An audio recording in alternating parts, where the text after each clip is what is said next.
जाता कमाए सुन पिया लुधियानावा याद आई हमर तोहर लागी न मानावा। ए राजा सुन ना जाता कमाए सुन पिया लुधियानावा याद आई हमर तोहर लागी न मानावा।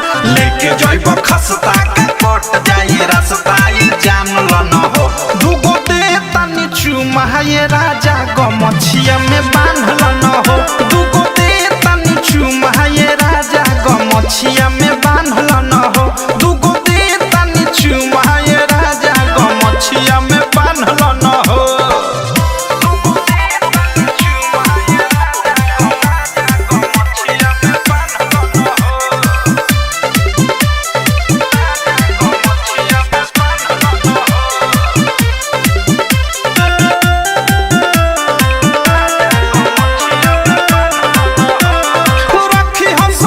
भेजतानी बोल के मन करे चुमी हो गमछिया के खोल के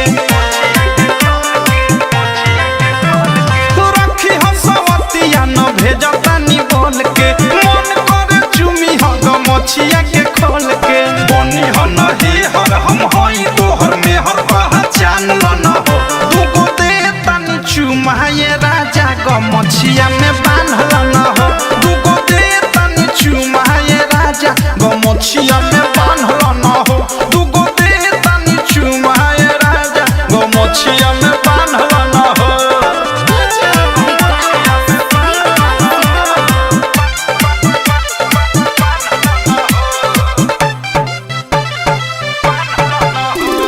सुननी बाहर में फसावे आँख मारी के भूली हो न राजा जी हो अपना प्यारी के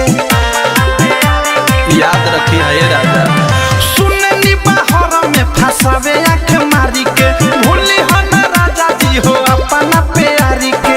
प्रेमियों अधेश कहे अनुराग मुकेश थारू खान ल न हो दुगो दे तनी चुमा ये राजा गमछिया में बांधल न हो दुगो दे तनी चुमा ये राजा गमछिया में बांधल न हो दुगो दे तनी चुमा ये राजा गमछिया में बांधल न हो।